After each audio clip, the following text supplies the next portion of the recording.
Hey, how's it going? So, we always get some people on this channel where they have a severe case of tinnitus and they are in a continuous state of anxiety. And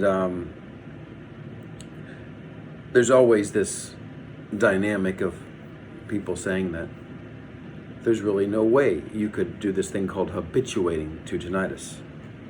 I think the word habituation is not something that we turn on or off. You're either habituated or you're not. And there's various states of in between. And there's the state you're in maybe now or when you first got tinnitus, and there's the state that you could get to if you do some things better. So I don't like to say only, you're either habituated or you're not, because sometimes it's not so simple like that. But I do really, have a lot of sympathy. I want to empathize with people who are having a really difficult time with tinnitus. It's very loud. I want to get to things like where if you live right next to the railroad tracks, or you live on a very busy street where it's very loud, even next to a factory. There are lots of cases where people are able to adapt to a very loud sound and be able to sleep still, be able to function. I do continue to believe that it's possible to get where you tune it out such that you don't notice it for long periods of time. And that's something that I try to help you achieve here on this channel.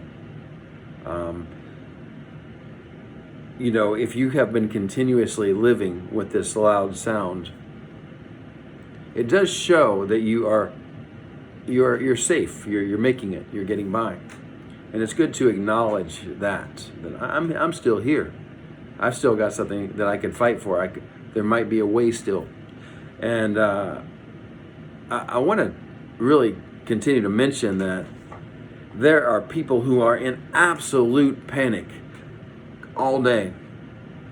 It seems absolutely hopeless. And not even a small number, but a large number of people have been like that, and they got to a different place. And it seems almost like a miracle that it's even possible. If you have been in this really terrible state where it's so loud you can't stop thinking about it, it seems like it would be impossible to change that. I felt the same way. And yet here I am, and I am in a different state. I don't think about it very much. I do have little methods where I use some background noises still, but I'm doing great. But I came from a very hopeless state. So I want to really make that clear that there are people who have very loud noises and they're able to sleep and function and even thrive and do well, having come from that really, really bad place. People with multiple sounds. A girl whose tinnitus is so loud, like a fire alarm loud, yet was able to get to where she's not even thinking about it.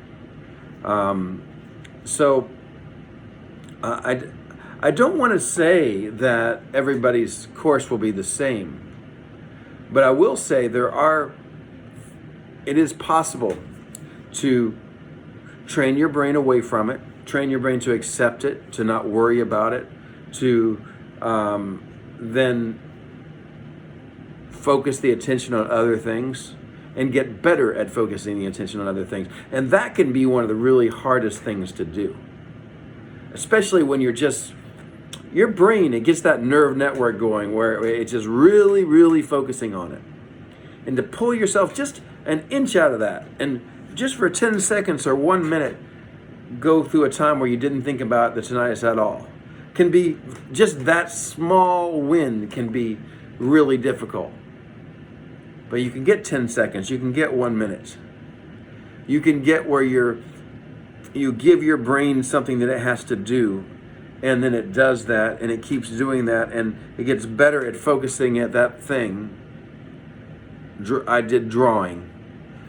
And then the brain starts to be able to leave that really strong nerve network and be able to think about other things. But you have to find something to insert into the program to just begin to reverse it, and then you have to keep doing that, and you can start to get some little glimmers of hope in there.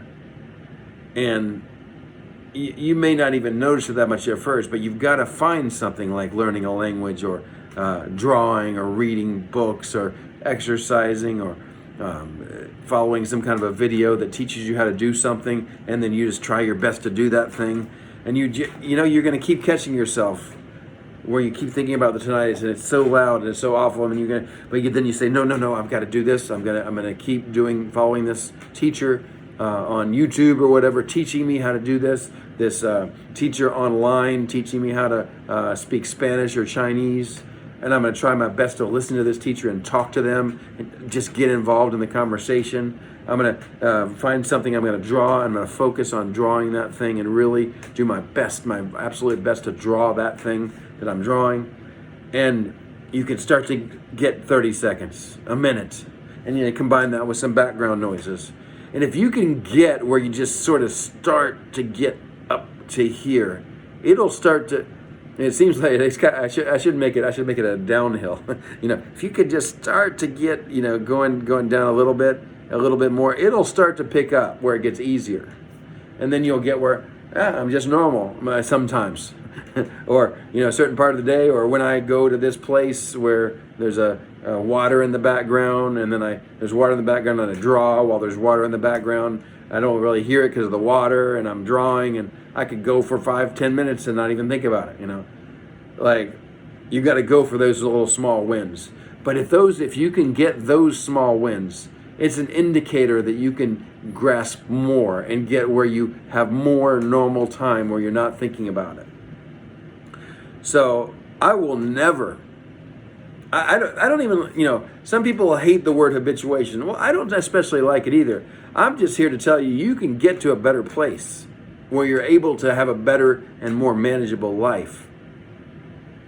You want to call it habituation, fine, but we don't have to call it that. We can call it anything, but there's a way you can improve from where you are now. And I've just told you, some of my thoughts about that. So I hope you would acknowledge that possibility, because I really feel strongly that it exists. I also took medication. I took, 3 drugs. That can help. That's a whole nother topic. But medications can help you get the sleep that you need. And like an antidepressant can start to change some of the chemistry that really sticks your brain, and gets your brain unstuck a little bit. There's some antidepressants, especially if you're not a young person. There's not really a whole lot of information that shows that they harm you in a big way. And there's a lot of information that shows they've helped a lot of people. So if you're really in an extreme state, I feel like it worked for me. It worked for a lot of other people. I didn't have to stay on it. I got to a better place while on it. I think it was partially what I did and partially the medication. Those two things combined sort of helped me. But I don't really want to focus on the medication. That's another topic that could also be something that could be controversial for some people. But absolutely, we can get to a better place, and we can work together to talk about it and find some methods that will get you a little bit better. And if you can just get where you're not thinking about it for short periods and then a little bit longer periods, you can keep pushing that a little bit and get a little further along. So don't give up hope. There's so many people we're just absolutely hopeless. I've talked to them. I was one of them. It seemed like it would be absolutely impossible to do this. And then they did. I did. So you can too. Okay, I'll talk to you later. See you.